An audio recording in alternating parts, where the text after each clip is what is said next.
second part of this morning.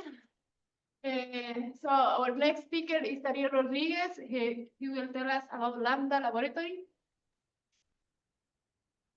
Right. Thank you, Diana, and thank you all of you for this opportunity. Yes, I would like to talk about our lab here in Argentina, in the University of Buenos Aires. LAMBDA means Argentine Laboratory for Low Threshold Detection Measurement and its applications, and is the result of a strong collaboration between the University of Buenos Aires and Fermilab in the US. All what we are doing in our lab is related with this detector, Skipper CCD. You have heard about this detector yesterday in the Carla's talk, and I will go on this again, but looking at some quantum optics application, neutrino physics, search for dark matter, and also silicon sensor properties. But taking into account that the title of this section is Quantum Materials and Sensor, I will start talking about quantum optics and silicon properties, which is one of our main lines in LAMBDA. Skipper CCD is just a charge-coupled device, but because of this detector is able to measure the charge in each pixel as many times as we decide, we can know the amount of charge in each of them without error, essentially. As a result, we have a very, very good detection threshold because this is silicon, and you know in silicon the band gap is just 1.1 eV. But because it's a charge-coupled device, we also have a very high spatial resolution, which is roughly 10 micrometers, which is the size of each pixel. And we have an extremely low dark current. Extremely low means you need to be looking at the pixel during 200 years to expect one electron because of dark current. And all of this together becomes these detectors very, very useful for different fields in physics, particle physics, and also quantum optics. This on bottom on the left, you see one of our detectors. The size of the detector is just 2 by 4 centimeters. And we need to operate this in vacuum, and then we need to reduce the temperature until 140, 130 degrees. We have 3 of these sensors working in our lab, 2 of them dedicated to learn about the detector and improve the performance of this detector, thinking in neutrino experiment and also in dark matter searches, because it's very, very important to understand how to operate this detector to reduce, for example, the amount of one electron events. On the right, you see our quantum optics setup, which is dedicated in a dark room to work with light, only with light. And I will show you some results using this system.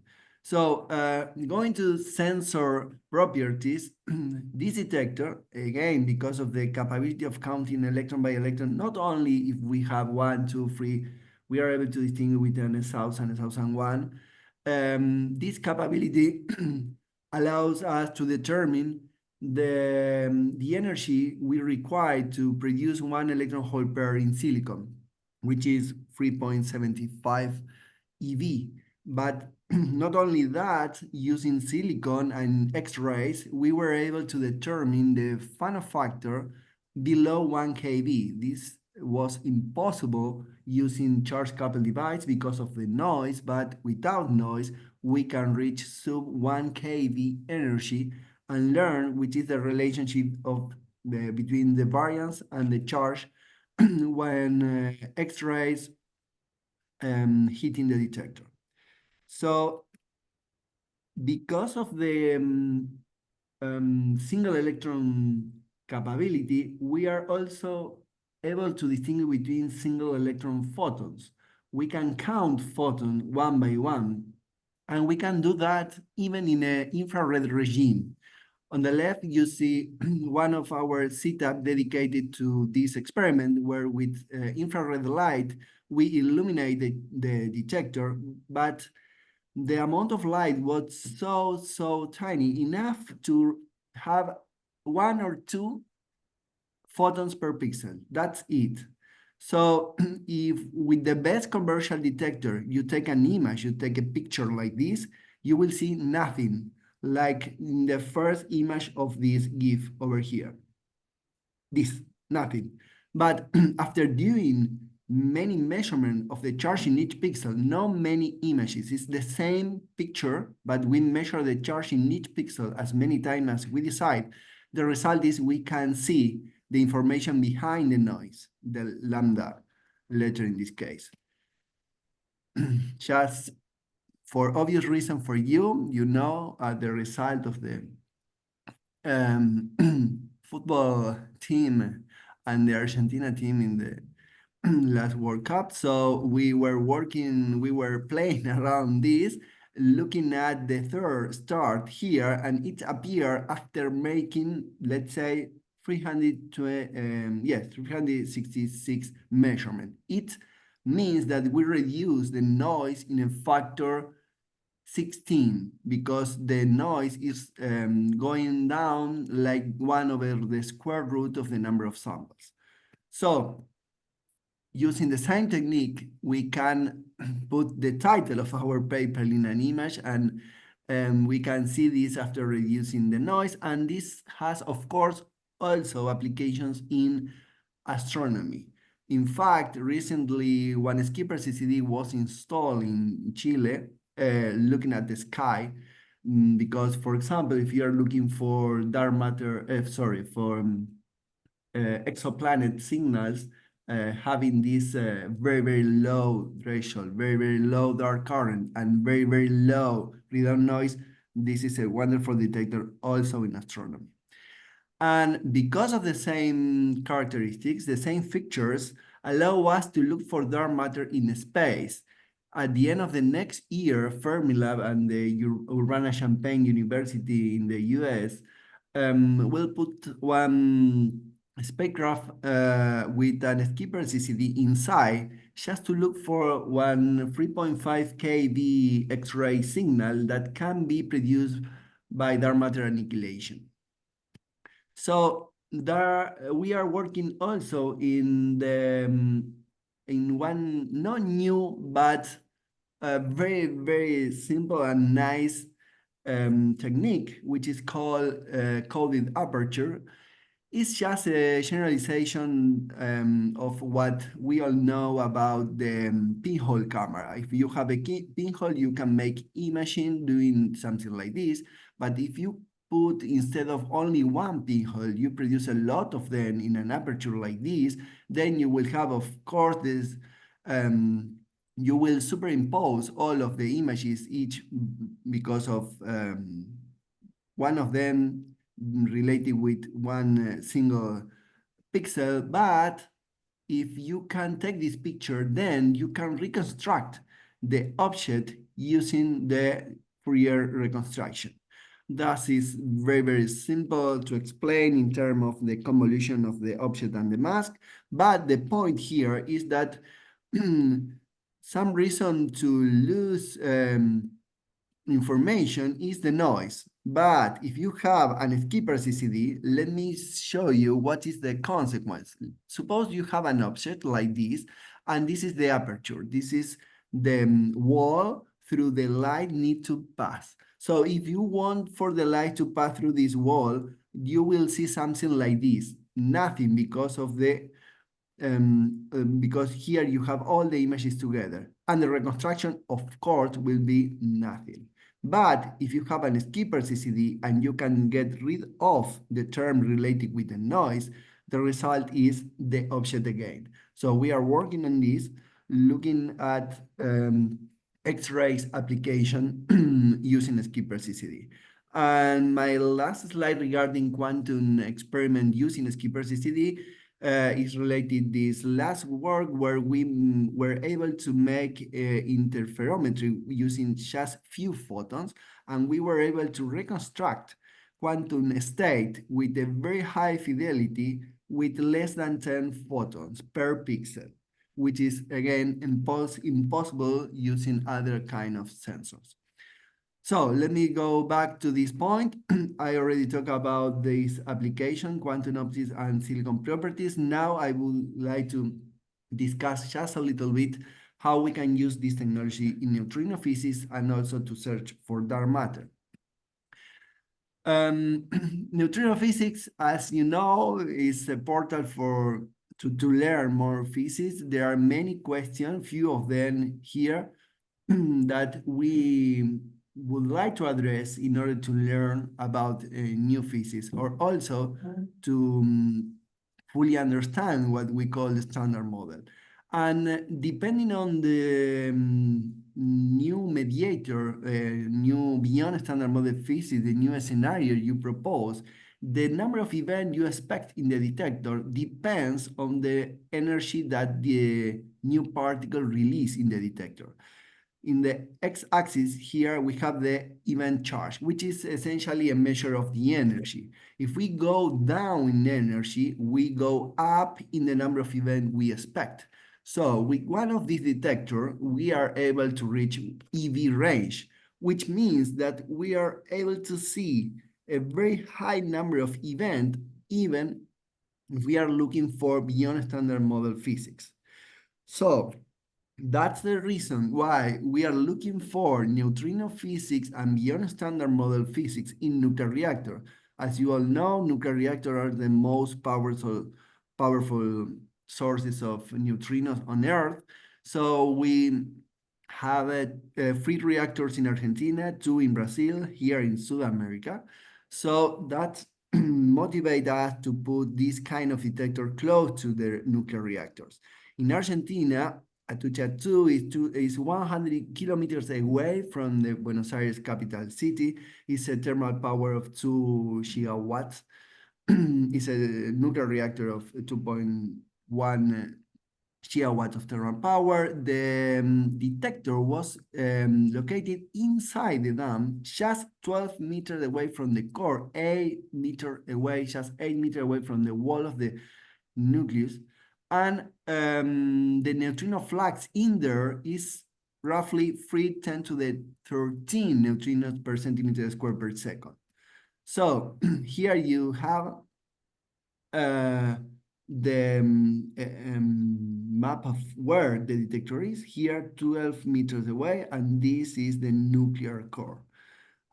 All of this is the dome. So we are inside the dome and just 12 meters away. That is the reason why we have a very high flux in this position.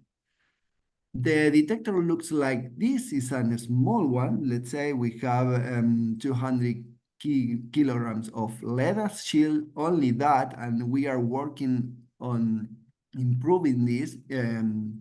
We expect to reach 1 ton or 1.5 ton this year. And after doing this, we expect also, of course, reducing our current background. However, with that setup, the one I already shown, we had this result. These are the result for the reactor spectra. You see during 2022 and 2023, we changed the way we measure, and we were able to reduce a lot the number of events in the low energy range. Now we are able to reach only 40 EV, and again, improving our yield, we expect to go down. Right now, our expected sensitivity for coherent elastic neutrino nucleus scattering with 100 grams, we have now only one detector, which is roughly 2 grams.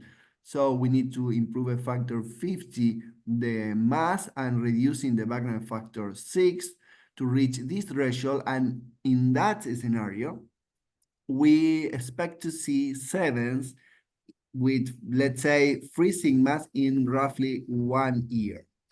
And depending on the mass, of course, and the background, we will reach the same result in 1, 2, 3, or 4 years.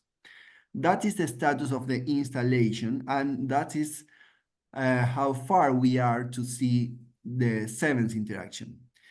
Of course, the first question is why 7 is so hard to be detected. Neutrinos were detected almost 100 years ago, but using the inverse beta decay. If we go to the cross section, we see that the inverse beta decay cross section is a factor 200 weaker than the one we have when we are looking for sevens. However, the probability of detecting one of these particles is huge because the particles are produced and we can see that particle.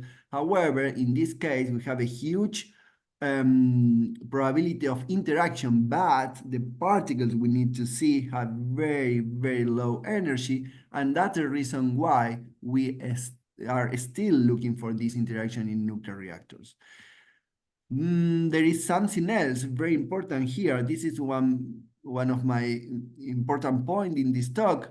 We need to know what is the relationship between the energy that the particle release in the detector and the energy we can read out from the detector. That is what we call the quenching factor. The quenching factor, nobody measured quenching factor below, let's say, 500 eV, but we are looking for interaction below 100 eV.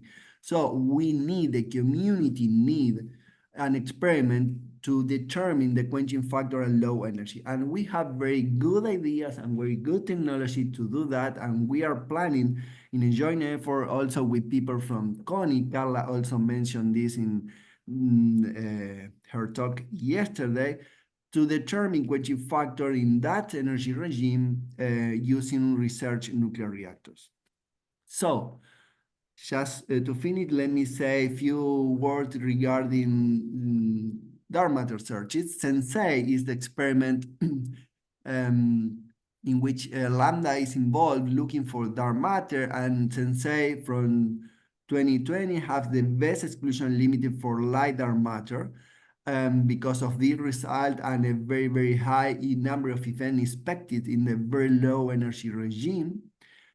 And now Sensei is at snow level, so 2,000 kilometers underground. At the snow level, we have a new result, which is also world-leading result. This will be appear, we expect this year on PRL. Now is under review, and these are the results. It means that skipper CCD are already the best detector to look for light dark matter. In this energy range, in this energy of the mass of the dark particles, we have the best exclusion limits.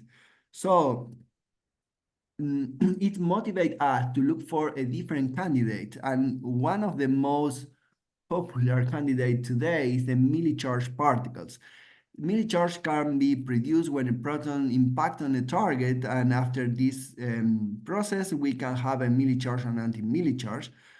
We calculate the number of events we're producing accelerator, and then because Sensei is just 500 meters away from the NUMI-DNAT formula, we were able to set the, again, world-leading constraint for milli-charged particles in this regime of energy. But we were forward on this, and we said, okay, we know that the next experiment with the skipper CCD to look for dark matter is Oscura.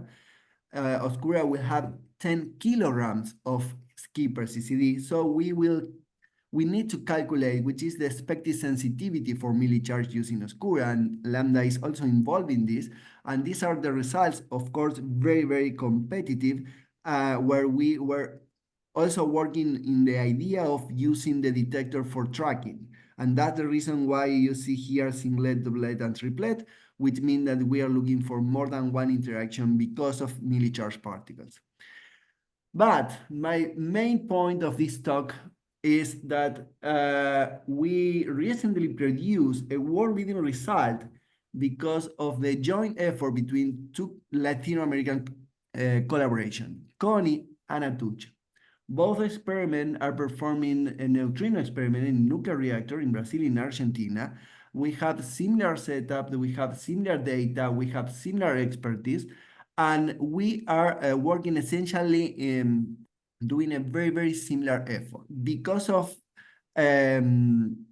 LASF4RI supported Irina, Nasteva, and Pedro Ventura travel to Argentina from the University of Rio de Janeiro, and they were working at LAMBDA laboratory, and all together, Carla, people from Atucha, and a lot of people that is not in this picture, of course, as part of Atucha collaboration from Bariloche, from Córdoba, Bahía Blanca, and a lot of people from Argentina and Brazil, as part of the collaboration, together produced a new result for milli-charged particle produced in a reactor. So that is the result of a strong collaboration supported by LASF4RI. So what we did, these are my last two slides, using the CONI result and the Atucha result, we combine the results to produce the strongest limit in milli-charged particles. First, we calculate our 90% upper limit from the experimental data,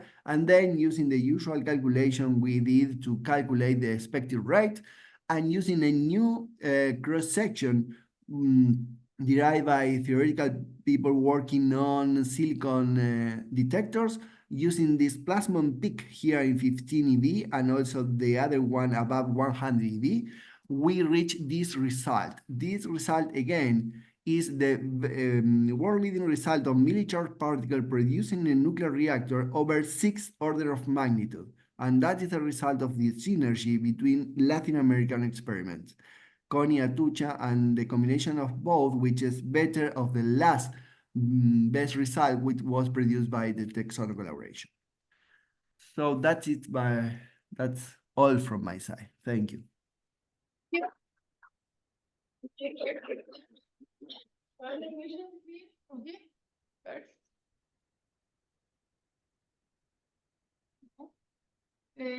Questions from Zoom?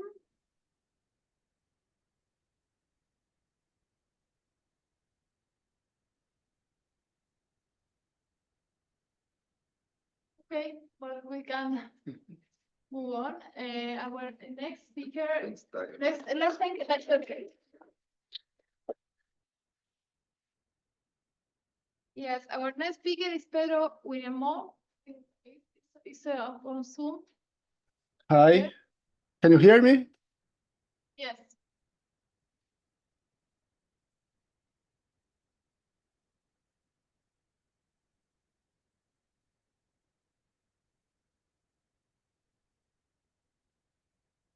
So you have 20 minutes. Go on. Okay, so hi, nice to meet you. I'm Pedro Guillaumon. I'm a researcher at Max Planck for Physics and a professor at the University of São Paulo. And I will present a bit about future rare event search with low temperature detectors and quantum sensors in Latin America. I will try to do a short presentations and have more space to answer questions and discuss. So first, I will focus on three main aspects. One is about how those low temperature detectors with quantum sensors works. The second point is the main physics cases that I plan to face and that I'm working on in my project, and I will continue in Latin America, and especially at the University of São Paulo. And third, about the facility that we are developing. So first of all, regarding particle detectors, we always have the problems. What are the observables and how we measure if a particle interacts with a detectors, and if it interacts, how we measure the energy deposition. When we talk about a particle crossing a crystal, there are several processes that may take place. The main ones are ionization, scintillation, sharing of light, those we can measure with also other detectors, and phonon production. What is interesting, and it was discovered, let's say, in the 80s, so it's quite a new detector, is that the majority of the energy deposition goes through the phonon production channel. Let's say more than 70 to 90% goes through a phonon production. So if we are able to produce phonon detectors, we can increase the sensitivity and the precision of detectors for particle physics, especially at low energies. So, but to have those detectors, one of the problems that we need to operate at 10 millikelvin. Why?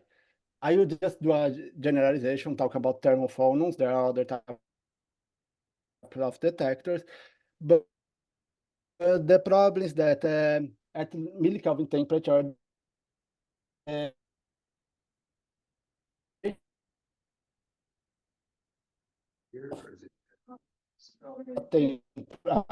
of the temperature through a particle that deposits the particle. Can you hear me? Yeah, you're cutting a little bit, Pedro. I will try to take out the video because I don't know if this might be Okay. the problem. Because I did some tests and it worked, so just Okay. stop the video. So, okay. So is it okay? Yes. Can you hear? No, okay. So there's the main problem is that if you want to measure a variation of temperature, the thermal capacitance is proportional to the cube of the temperature. So this is a simple calculation. If Could you yes, please put your slide in Full presentation screen. mode? yeah, sure. Sorry. Thanks. Is it okay? Yes. So if you do a simple calculation, we see that if a particle of MeV is crossing, if you are at room temperature, this means that the variation is 10 to minus 5, 10 to minus 7 microkelvin or millikelvin. But in order to have such small variations that we can measure, we need to cool down our system, so we have lower thermal capacitance. This means exactly that if we have detectors of 50 millikelvin, and we have some particle, let's say, of keV, the temperature rise of microkelvin. I know this thing's super low, but when you go to microkelvin, not 10 to minus 5 microkelvin, we can measure and we have sensors for it. And basically, we have sensors that has some, the temperature is proportional to the resistance or the magnetization. So that's why, and this is one of the challenges of these technologies, is that we need to have, I would say, the lowest temperature possible and stable, because we want to measure for years, for 10 years, for rare events. But how we measure those detectors? And there are the several types of sensors. There's the NTD, that's the only that is not quantum. And there's the others like transition sensors, kinetic duction detectors, MMCs, STJ. Each one explore a different quantum property. I will just, in a simple way, explain the transition sensor that I worked more, that basically, if I have my critical temperature in the critical temperature is basically the temperature between the superconductivity phase and the normal phase. If this critical temperature is the same temperature of my cryostat, that's, let's say, 10 millikelvin, I have a response that is of the resistance that is linear with the temperature. So any particle that passes my crystal will produce a linear resistance. The problem is that these detectors, they operate with nanoampere. So also I explore a quantum feature, but I also need a quantum magnification that's called a SQUID in order to apply again from nanoampere to something that we can measure and you can process and analyze. But I can talk more, but each detector explores a different, let's say, quantum property.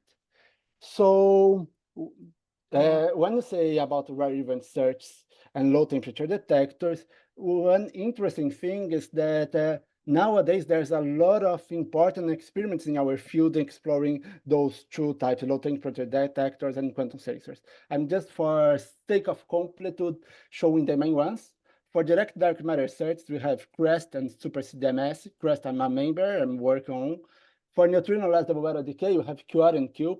CUBE is the upgrade of QUAD. I'm also working in both. There are cosinus Reznova nucleus, are spin-off CREST that explore the technology of CREST. Cosinus try to prove the Dama-Liber result for dark matter annual modulation. Reznova search for supernova neutrinos, and there are nucleus and ricochet that explore this sensors for sevens.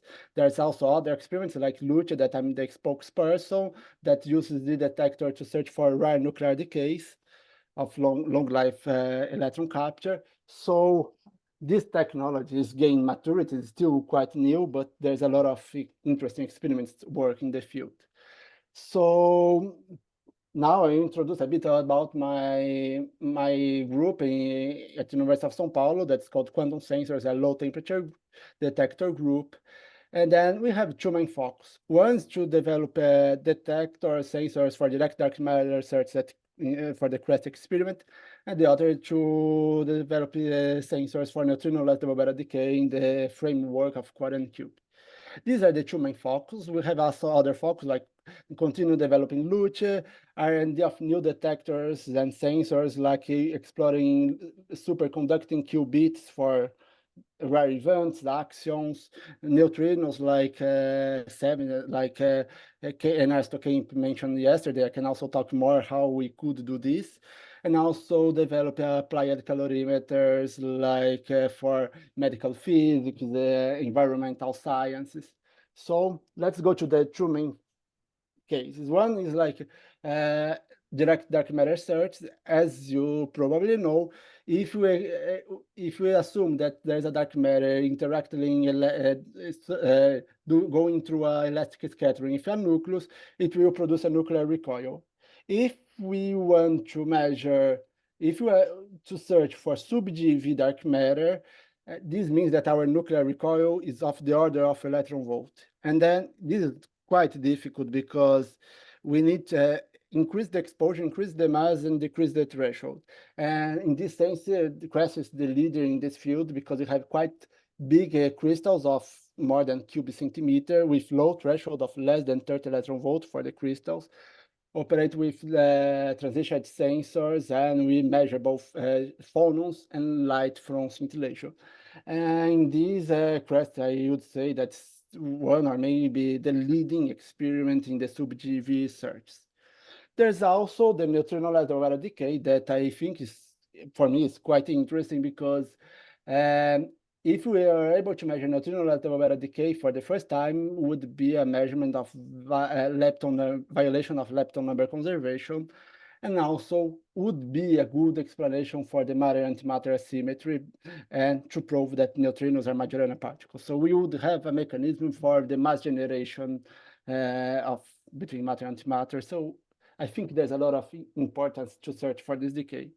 In this case, QUAD is a tone scale experiment with tellurium crystals operated 10 millikelvin infinity Ds.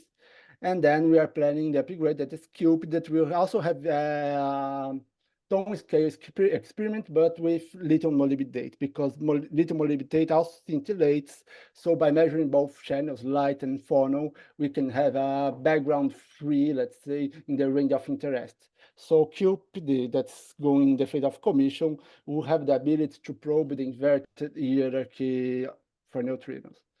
So with all of those, how the quantum sensors, a low temperature detector group will work and will go inside those experiments in those fields. We have a proposed facility that we plan to be full commissioned in 5 years. And we'll tackle two phases. One is the data analysis and basically developing machine learning methods for this type of detectors. The second part is to produce the full cycle of those detectors, producing the detectors, mounting, designing, and producing the sensors. So for that, we have 2 dilution refrigerators at 10 millikelvin, a clean room, a chemistry room, and what I call quantum sensor R&D machines, basically sputtering machines, electron beams, mask lines, and so on, this basic stuff. And then, of course, we cannot do this science only with machines. We need people. So in the first 2 years, we'll have 2 faculties, one from São Paulo, that's me, another from Campinas, that's Professor Kemp, and 4 postdocs. In 2 years, we'll have 1 cryostat, half of the facility commissioned. In the 5 years, I expect to have everything, work with 5 faculties, and then to be fully working, developing ideas, testing, creating, so we'll be in full operation. We are also doing important partnerships with other institutions, mainly with Max Planck Institute for Physics. So I would say, as far as I know, will be the first facility in Latin America to do this full cycle. And there are maximum of 10 places that can do all of this, from the data analysis to the detector mounting sensors production. So I'm really happy that we'll have a new one in Latin America that will dominate the full cycle of this sensor production. So thank you very much. I'm always help to asking questions now. Here you have my email, so if you want, you can also send me emails. I'm always open for new discussions, new collaborations, so feel free.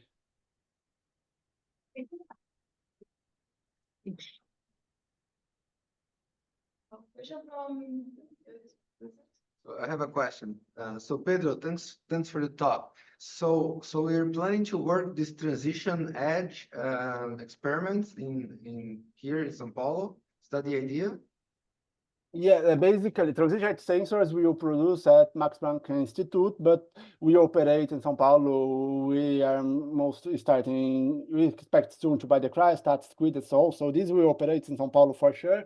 We also will produce kinetic inductance sensors, detectors for light detectors and for other particle experiments. So sensors productions we will probably do in São Paulo, KIDS and NTDs, and then we operated tests that are produced at Max Planck. Okay, thank you. Thank you. I have a question from Zoom. See.